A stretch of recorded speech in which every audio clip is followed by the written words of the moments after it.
Hello everyone, स्वागत है आपका आपके चैनल चलो पढ़े। आज के इस सेशन में हम पढ़ने वाले हैं साउंड वेव से रिलेटेड कुछ टर्म्स। तो इनको हम अच्छे से पढ़ेंगे। आइए वीडियो स्टार्ट करते हैं। तो बच्चों, पहले मैं बताऊंगा आपको कि जो हमारी जो साउंड होती है वो क्या होती है, एक लॉन्गिट्यूडनल वेव होती है। तो उसमें दो रीजन्स बनते हैं, एक होता है रीजन ऑफ कंप्रेशन, एक होता है कंप्रेशन रीजन, और एक होता है रेयरफेक्शन। एक्चुअली में वेव्स ऐसी होती नहीं है, लेकिन हम अज्यूम कर लेते हैं कि वेव कुछ ऐसे है ताकि क्या है, स्टडी आसान हो जाए। तो ऊपर का जो रीजन है वो कंप्रेशन है, नीचे के रीजन को हम रेयरफेक्शन बोलते हैं। ठीक है। और वैसे एक्चुअल में वेव कैसी होती है, तो वेव मैंने बताया हुआ इससे प्रीवियस वीडियो में, आप उसको देख लेना। ठीक है, कैसी होती है वेव। तो ऐसे करके एक रीजन बनता है, इसको हम बोलते हैं क्या, रीजन ऑफ कंप्रेशन। और ऐसे करके एक रीजन बनता है, इसको बोलते हैं रेयरफेक्शन। फिर नेक्स्ट जो रीजन बनता है ऐसे करके वो कंप्रेशन, फिर ऐसे बनता है वो रेयरफेक्शन। अगर ऐसे हम वेव को बनाएंगे तो थोड़ा कॉम्प्लिकेशन हो जाएंगे। तो इस वेव को हम कन्वर्ट कर देते हैं इस तरीके की वेव में। वैसे ये वाली जो वेव होती है वो ट्रांसवर्ट होती है ना, तो इसमें कन्वर्ट करते हैं। तो हम ये मानते हैं कि जो ऊपर का जो रीजन है उसको कंप्रेशन रीजन बोलते हैं, और ये जो है इसको रेयरफेक्शन बोलते हैं। ठीक है। तो एक वेव यहाँ से जनरेट हुई और यहाँ पे खत्म हुई, ये एक वेव होगी हमारी। ठीक है। अब क्या मतलब, इसको ए पॉइंट ले लो, इसको बी पॉइंट ले लो।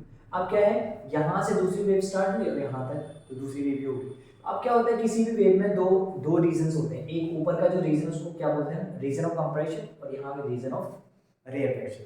अब बच्चों क्या होता है, इसमें आपको एक टॉप मोस्ट पॉइंट दिख रहा होगा। ठीक है। तो ये जो टॉप मोस्ट पॉइंट होती है उसकी जो डिस्टेंस होती है, मीन डिस्टेंस से, मीन वैल्यू से जो डिस्टेंस होती है, इसको हम क्या बोलते हैं, इस डिस्टेंस को एम्पलीट्यूड बोलते हैं। क्या बोलते हैं, एम्पलीट्यूड। ठीक है, जो मैक्सिमम वैल्यू होती है। तो अब जितनी वैल्यू इसकी होती है ना, उतनी ही वैल्यू ये वाली जो नीचे जो मैक्सिमम है ना, उसकी भी वैल्यू उतनी ही होगी। तो इसको भी एम्पलीट्यूड बोलेंगे, सेम सेम वैल्यूज होती है। ठीक है। अब कुछ टर्म है, जैसे कि पहली टर्म हमारे पास वेवलेंथ। वेवलेंथ क्या हुआ, तो वेवलेंथ का मतलब होता है वेव की लेंथ। वेव की जो लेंथ होती है ना, वो ये जो टॉप मोस्ट पॉइंट होती है वहीं से कैलकुलेट होती है। तो हम कहते हैं कि जो कंप्रेशन का जो टॉप मोस्ट पॉइंट होगा वहां से स्टार्ट करेंगे, और जो नेक्स्ट वेव का जो कंप्रेशन का जो टॉप मोस्ट पॉइंट होगा वहां तक हम डिस्टेंस देंगे। तो हम कहते हैं कि दो क्या है, कॉन्जिक्यूटिव कंप्रेशन रीजन के बीच की जो डिस्टेंस होती है उसी को वेवलेंथ बोलते हैं। क्या बोलते हैं, यहां से यहां तक की लेंथ को हम वेवलेंथ। वेवलेंथ को लैम्डा से डिनोट करते हैं बच्चों। एक ग्रीक वर्ड लेटर होता है, उसको बोलते हैं लैम्डा। ठीक है। और क्या है, अगर मैं कहूं कि इसकी एसआई यूनिट क्या होगी, तो एसआई यूनिट ऑफ वेवलेंथ होती है, एसआई यूनिट ऑफ वेवलेंथ होती है हमारी मीटर। क्योंकि जो भी लेंथ, कोई भी अगर लेंथ, हम किसी भी लेंथ की बात करें तो मीटर में कैलकुलेट होती है। ठीक है। तो पता लग गया वेवलेंथ क्या होती है। दो कॉन्जिक्यूटिव कंप्रेशन रीजन के बीच की जो डिस्टेंस होती है उसको हम वेवलेंथ बोलते हैं। जरूरी नहीं कंप्रेशन हो, रेयर फ्रैक्शन भी हो सकता है। तो दो रेयर फ्रैक्शन के रीजन के बीच की जो डिस्टेंस होती है उसको हम वेवलेंथ बोलते हैं। ये और ये वैल्यू सेम आती है। ठीक है। इसको डिफाइन कैसे करेंगे, the distance between the two consecutive compression और consecutive rarefaction region is called wavelength. इसको हम डिनोट करते हैं लैम्डा से। इसकी जो एसआई यूनिट होती है वो होती है मीटर। आगे होगा समझ में। ठीक है, थोड़ा सा आगे बढ़ते हैं। नेक्स्ट है फ्रीक्वेंसी। बच्चों, अब हम जब भी क्या करते हैं, हम हमेशा ये कैलकुलेट करते हैं कि एक सेकंड में कितनी वेव्स बन रही है। तो अगर मैं कहूँ फ्रीक्वेंसी क्या है, तो बेसिकली फ्रीक्वेंसी क्या होती है, नंबर ऑफ वेव्स अपॉन में जो टोटल टाइम होता है। जब हम ये वाला फॉर्मूला लगाते हैं तब हमको क्या है, वेव्स पर सेकंड मिल जाती है। जैसे कि सपोज क्या है, मैं कैलकुलेट किया और मैंने कोई साउंड वेव जो आ रही थी वो जनरेट हुई थी, 50 वेव जनरेट हो रही थी, कितने सेकंड में, 10 सेकंड में। तो 0 0 कैंसिल, तो ये कितना देगा, 5/1, यानी कि 5 वेव्स पर सेकंड बनेगी, 5 वेव पर सेकंड। और ये जो वेव पर सेकंड होता है बच्चों, इसको हम हर्ट्ज बोलते हैं। क्या बोलते हैं, हर्ट्ज। तो अगर मैं कहूँ कि क्या है फ्रीक्वेंसी की एसआई यूनिट क्या होती है, तो ये होती है हर्ट्ज। अगर मैं कहूं कि फ्रीक्वेंसी की डेफिनेशन क्या है, तो फ्रीक्वेंसी की डेफिनेशन होती है number of waves completed in 1 second. एक सेकंड में कितनी वेव्स कंप्लीट हो रही है, उसी को हम क्या बोलते हैं, फ्रीक्वेंसी बोलते हैं बच्चों। क्या बोलते हैं, फ्रीक्वेंसी। समझ आया आपको। फ्रीक्वेंसी कैसे यूनिट होती है, हर्ट्ज। ठीक है। और इसको डिनोट किससे करते हैं, तो इसको डिनोट एफ से नहीं करते, इसको डिनोट करते हैं म्यूज। एक न्यू लेटर होता है, न्यू। ये वी जो है, वी को ऐसे मोड़ दो, इसको बोलते हैं न्यू लेटर, है ना। ये फ्रीक्वेंसी को डिनोट करते हैं। तो होपफुली आपको यहाँ तक समझ आया होगा। अब थोड़ा सा आगे बढ़ते हैं, एक और टर्म के बारे में जान लेते हैं, और वो है हमारा टाइम पीरियड। तो इसके लिए इसको इरेज करना पड़ेगा, तो आप इसको नोट कर लेना। ठीक है, स्क्रीनशॉट लेके आप इसको नोट कर लेना, मैं इसको इरेज कर देता हूँ।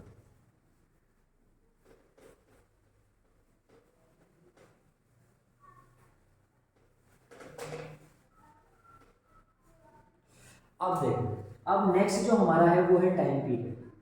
बेसिकली टाइम पीरियड क्या है बच्चों? टाइम पीरियड है कि एक एक वेव को बनने में जितना टाइम लगा उसको टाइम पीरियड बोलते हैं। एक वेव को बनने में जितना भी टाइम, चाहे वो 1 सेकंड लगा, माइक्रो सेकंड लगा, उसको हम टाइम पीरियड बोलते हैं। इसके लिए जो फॉर्मूला होता है वो होता है नंबर, मतलब सॉरी, टोटल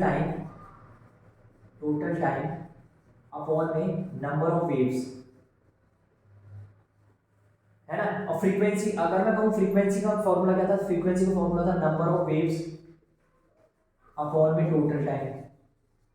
तो यहाँ हमको क्लियरली दिख रहा है कि ये वाला जो फॉर्मूला है वो बिल्कुल, आप बताइए, ये वाला जो फॉर्मूला है इस फॉर्मूले के अपोजिट है। तो हम टाइम पीरियड को ऐसे भी लिख सकते हैं कि time period is equal to the 1 upon frequency. तो आपको टाइम पीरियड की फॉर्मूला पता लग गया। एक ये वाला फॉर्मूला है time is equal to 1 upon frequency, और एक ये वाला फॉर्मूला पता लग गया time period is equal to the total time upon number of waves. अब क्योंकि टाइम पीरियड है तो इसकी एसआई यूनिट क्या होगी? टाइम की एसआई यूनिट क्या होती है? तो एसआई यूनिट होती है इसकी सेकंड। क्या होती है? सेकंड, क्योंकि टाइम को हम कैलकुलेट करते हैं सेकंड में। इतना बच्चों समझ आया होगा, ठीक है।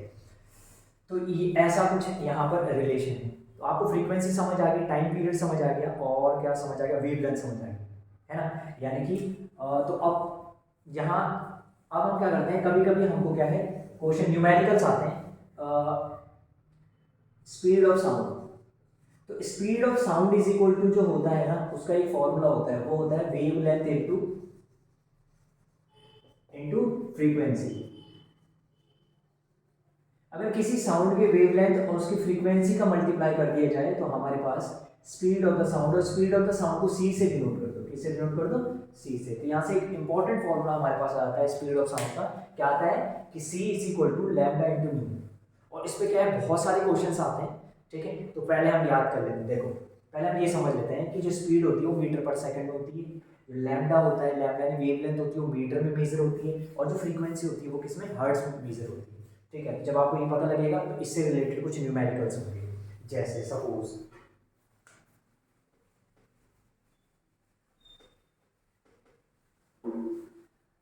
सपोज क्या है, मुझे कहा गया है कि किसी साउंड की जो वेवलेंथ है वो है 440 मीट सॉरी, कोई साउंड है उसकी ना फ्रीक्वेंसी दे रखी 440 हर्ट्ज, ठीक है। और उसकी जो स्पीड है दी हुई है, स्पीड कितनी दी हुई है वो दे रखी है, सपोज 330 मीटर पर सेकेंड। तो बताओ कि इसकी फ्रीक्वेंसी, बताओ कि इसकी वेवलेंथ कितनी होगी, बताओ कि इसकी वेवलेंथ कितनी होगी। अगर कोई ऐसा क्वेश्चन दिया हुआ है, बहुत ही आसानी से इसको कर लेंगे आप। ऐसे बहुत छोटे छोटे से क्वेश्चन आते हैं और वो आपको क्या करना है, इसकी प्रैक्टिस करनी है आपको, ठीक है। अब देखो, जैसे स्पीड इज इक्वल टू क्या होता है? Lambda into new. अब स्पीड दे रखी है ना, साउंड कितनी है? 330 है, और लैम्डा कितना है? लैम्डा निकालना है, फ्रीक्वेंसी 440। तो ये इंटू में इधर जाकर डिवाइड हो जाएगा, तो 330 divide by 440 is equal to lambda. अब 0 0 कैंसिल, 11 3 जा, 11 4 जा, तो आएगा 3/4 इज इक्वल टू लैम्डा। अगर 3 को डिवाइड करो 4 से तो पॉइंट लगेगा 0, 4 7 जा 28, तो 2 0 4 4 जा 16, 4 5 जा 20, तो कितना आ गया? 0.75 मीटर। ये हमारा क्या गया? लैम्डा आ गया। लैम्डा मतलब वेवलेंथ। इस तरीके के क्वेश्चंस भी आते हैं, तो आपको ये टर्म्स पता होने चाहिए। इसकी डेफिनेशन मैंने आपको बोर्ड में लिखवा दी है, ठीक है। बहुत ही छोटी वीडियो, ज़्यादा बड़ी वीडियो नहीं करेंगे। आगे क्या है, कुछ न्यूमेरिकल्स होंगे और साउंड चैप्टर को आगे प्रोसीड करेंगे। आपको रिफ्लेक्शन ऑफ साउंड के बारे में बताएंगे। अगर आपको वीडियो पसंद आई अपने दोस्तों से शेयर जरूर करना। Thank you very much.